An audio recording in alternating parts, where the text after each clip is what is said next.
స్వాగతం. ఈరోజు పాలకూర పప్పు ఎలా చేసుకోవాలో చూద్దాము.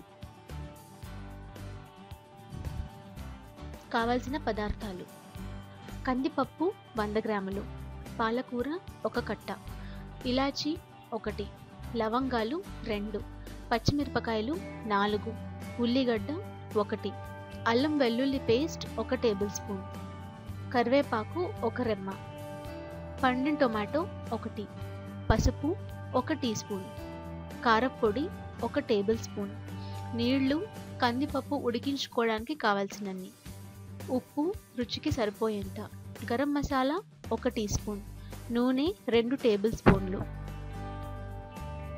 తయారీ విధానం: ముందుగా స్టవ్ వెలిగించుకొని ప్రెషర్ కుక్కర్ పెట్టుకోవాలి. తర్వాత 2 టేబుల్ స్పూన్ల నూనె వేసుకొని నూనె కాగిన తర్వాత ఒక ఇలాచీ 2 లవంగాలు వేసుకోవాలి.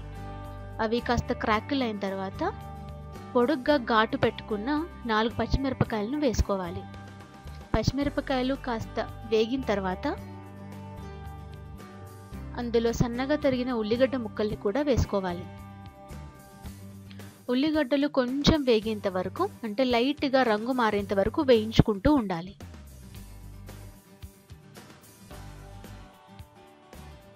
ఈ విధంగా వేయించుకున్న తర్వాత 1 టేబుల్ స్పూన్ అల్లం వెల్లుల్లి పేస్ట్ కూడా వేసుకొని అందులో పచ్చివాసన పోయేంత వరకు వేయించుకుంటూ ఉండాలి. ఇలా రెడీ అయిన తర్వాత ఇందులో తాజా కరివేపాకుల్ని కూడా వేసుకొని మళ్ళీ ఒకసారి కలుపుకోవాలి. ఇలా సాటింగ్ చేసుకున్న తర్వాత ఈ మిశ్రమంలో విత్తనాలు తీసేసి సన్నగా కట్ చేసుకున్న టొమాటో ముక్కల్ని కూడా వేసుకోవాలి. ఎర్రగా పండిన టొమాటో అయితే చాలా బాగుంటుంది.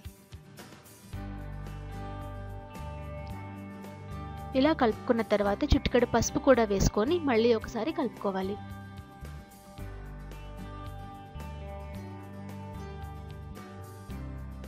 ఇప్పుడు టొమాటోలు కాస్త ఉడికి ఉన్నాయి.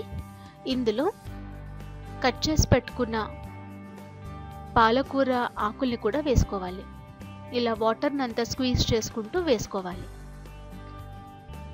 ఇలా కుక్కర్లో వేసుకున్న తర్వాత ఒకేసారి గడ్డతో తిప్పకుండా అది కొంచెం కుక్కర్ బేస్కి సెటిల్ అయ్యేంత వరకు అలాగే ఉడికించుకోవాలి.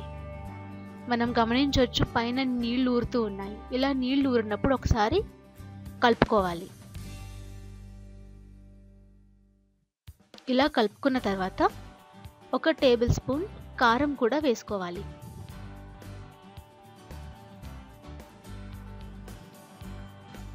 ఒకవేళ స్పైసీనెస్ ఎక్కువ కావాలనుకుంటే ఇంకొక టేబుల్ స్పూన్ కారం కూడా వేసుకోవచ్చు. ఆల్రెడీ పచ్చిమిరపకాయలు వేసుకున్నాం కాబట్టి నేను కారం తక్కువగా వేసుకున్నాను. తర్వాత 20 నిమిషాల పాటు నానబెట్టుకున్న కందిపప్పుని ఇందులో వేసుకోవాలి. కందిపప్పు ఎక్కువసేపు నానితే తొందరగా ఉడికిపోతుంది. తర్వాత తగినన్ని నీళ్లు వేసుకోవాలి. ఒకవేళ గట్టిపప్పు కావాలంటే నీళ్లు తక్కువగా వేసుకోవాలి. కొంచెం పప్పుచారు మీడియం కన్సిస్టెన్సీ కావాలి అంటే కొద్దిగా ఎక్కువ నీళ్లు వేసుకోవాలి. నేను ఇందులో 1.5 కప్పు నీళ్లు వేసుకున్నాను. ఇలా వేసుకున్న తర్వాత మళ్ళీ ఒకసారి కలుపుకోవాలి. ఆ తర్వాత ఇందులో ఉప్పు మరియు గరం మసాలా కూడా వేసుకోవాలి. ఒక్కసారి మొత్తం మిక్స్ చేసుకొని మూత పెట్టుకోవాలి.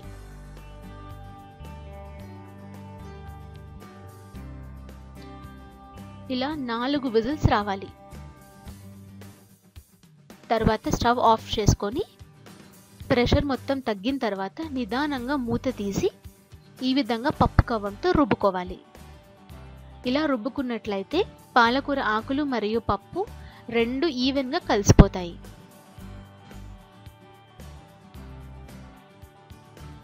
ఇలా కలుపుకున్న మిశ్రమాన్ని వేరే పాత్రలోకి ట్రాన్స్ఫర్ చేసుకోవాలి.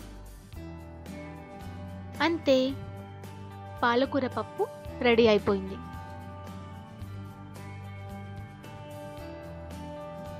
ఇప్పుడు దీన్ని వేడివేడి అన్నంలో సైడ్ డిష్గా మెయిన్ డిష్గా తీసుకోవచ్చు. అన్నం, పాలకూర పప్పు, ఆవకాయ, కొంచెం నెయ్యి తట్టించుకొని తింటే అద్భుతంగా ఉంటుంది. మరిన్ని వీడియోస్ కోసం జో రెసిపీస్కి సబ్స్క్రైబ్ కాగలరు. Thank you.